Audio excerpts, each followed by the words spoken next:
welcome to just another show.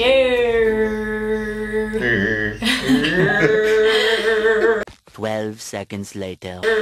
It's your girl Tina Redmond and your Cassius Davids, and today we have Chad Johnston. He is a dear friend of ours and also the news editor of the Paradise Bay. How cool is that? Yeah. So today our episode is going to focus on police brutality.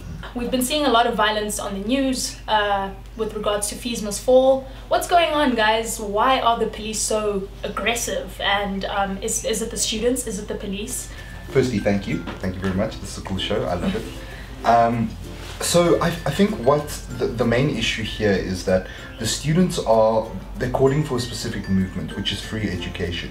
And I think what we've seen, particularly at UP, is a lot of the time management has not really engaged with the students, and therefore the students get frustrated. I mean, if you are asking for something and someone's not responding, you'd be upset. And what we've seen is that the management has had to call in police, and now you've got this heavy police presence, which kind of it makes you feel very nervous and very anxious, and people just react. And what happens is, unfortunately, our police are very reactionary as well. So we'll have guys pick up rocks or something like that because they're scared, and then we'll have police that just open fire, and it's really become a really big issue across all campuses. It's kind of a crisis right now when it comes to violence, and you have to read the situation. I think a lot of the times they go in there trying to shoot people, trying to get students, you know?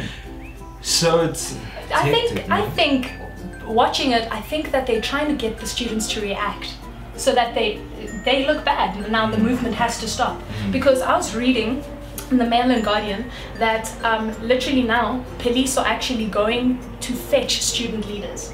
So what's a movement without student leaders? So like at 2 a.m. in the morning, they go to the residents and they find them and they raid their rooms. I mean, like, there's no privacy. It's intimidating now. It's intimidating, and it's like they're trying to get the students to react and they're trying to incriminate them, you know? Well, I think on that,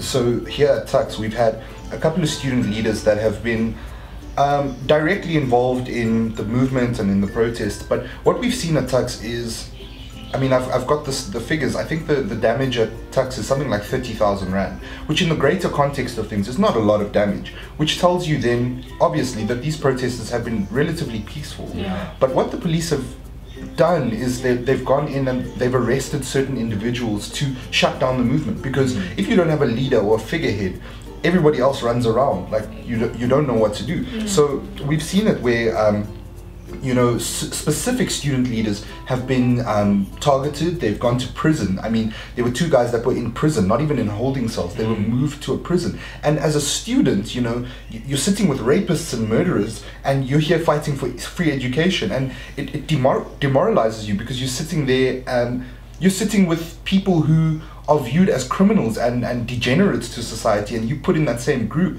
So what does that do to your morale as a student? I think it's very interesting how we haven't learned anything from our past.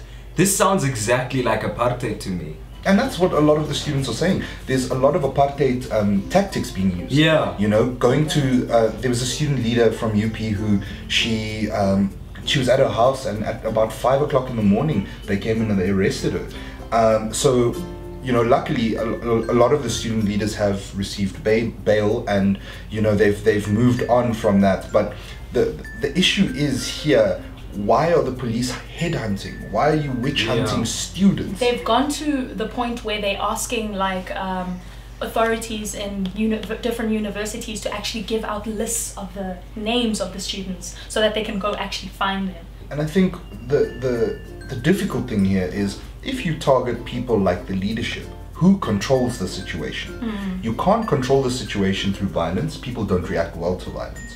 So if I remove the leadership from this group of students, they're going to react.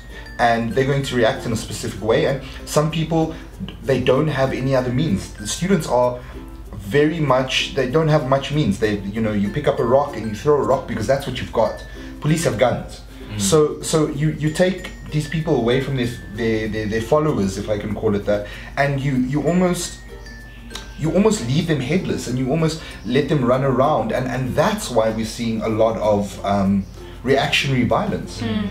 And it's undeniable that most of the things that got coverage was the violence that was happening somewhere in UCT, somewhere here, somewhere there. Like the peaceful stuff aren't really paid any mind because it's not in whoever's interest to show that on TV. So there's also like representation going on here. Like what's very interesting here is that these people that are calling the students hooligans, these people that are delegitimizing this movement, they're not understanding where the students are coming from. So there's been a lack of discourse here. So no one is speaking to each other. So the students are saying, we want free education, we want it now, these are our reasons, blah, blah, blah, blah, blah. And other people are turning around and going, oh, but they're violent. Oh, but they're doing this, they're burning universities. It's frustration. Yeah. And a lot of people they're not willing to engage. So no one goes to the Fees Must Fall rallies. No one goes to listen to why these students are calling for these revolutionary actions. I mean, this is a part of history. In 50 years, you will never find someone who didn't agree with free education. And that's the interesting thing. You know, people have a lot to say on social media, but they don't engage. They don't read. They don't read the models. Wits has released a model for free education. People don't know about it. So guys, is this now a national crisis or a university crisis? What do you guys think? Personally, I think it's a bit of both. I think the universities need to engage with the students. So this is now, it's spiraled. This is now no longer a small contained issue. This is a national movement. And government, firstly, they need to respond. Yeah. And they need to respond in such a way where the president needs to say something on this. Dr. Bladen Zamandi has been shut down. He has no power in this situation because students have realized he's done nothing for them. And the government, particularly President Zuma, needs to speak to the students. He needs to say, this is what I propose. I'm hearing you first. He needs to listen to the students. This is what I propose, and how can we move forward? There needs to be some sort of discourse and engagement on the matter, because I think at the moment, people are going to protest and people are being shot. And that's what's being happened. Our campuses are militarized, and if government doesn't step in, this is going to turn into something a lot bigger than what it already is. And you're right, it is like a little cycle. Go to a protest, get shot. Go to the protest, get shot. How are we moving forward? How are where's the change? And I think that will start when we actually acknowledge, you know? I think this whole movement kind of brings to light all the other issues we have. So it's not only like students in universities. I think this speaks to the whole of South Africa and where we are at as a country. You know? And I mean, on that as well, in terms of a national crisis, now we're seeing, from a student perspective, we're seeing little issues that are coming up. So we're seeing racism. We're seeing blatant racism. You know, there's a very interesting thing now as to, are the police shooting at white students? And I mean, it may sound a bit contentious to say, but that's a legitimate concern amongst protesters is, am I going to be shot simply because I'm black and I'm here? A few white students from BIT said that, oh no, let's go to the protest, they won't shoot at us, we are eternally protected because we're white. This is true. I mean, in 2015, at some point, and I think it was UCT, they used white students as a barrier. Oh, that was Rhodes, Was that Rhodes, yeah. And literally, so that's a good question right now. Is it because of the color of my skin that I'm being shot at? There needs to be engagement. Protesters and universities and the government, everybody needs to sit around a table and we need to speak. We need to say, these are our demands, this is what we propose, this is how we find a way forward. Until we have discourse and engagement from all South Africans, this affects all South Africans. True. And people need to get involved in this. Go to meetings, go to Fees Must Fall meetings, go to rallies, go and find out what these students are asking for before you delegitimize their call. And I think discourse, educating ourselves and conscientizing ourselves is the only way forward. And I feel like you can't just read articles on Facebook, guys. Remember who controls the media. Saudi. Yay. Not anymore. Supposedly got fired. So like actually engage in these conversations. And I find people actually putting their statuses up, being like, okay, I don't understand the movement, please someone help me out. And I have respect for someone like that. Dude, someone trying to understand, but someone delegitimizing and saying, oh no, this, that. It's about like informing yourself and getting to know what the problem is and why people are so angry.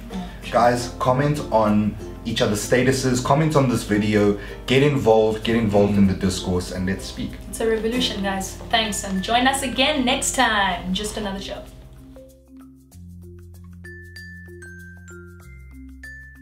Our episode today is gonna focus on police. Our episode today is gonna focus on police. Our episode today is gonna. I can't speak. 6.5 hours later. So today our episode is going to focus on police brutality when it comes to the fees.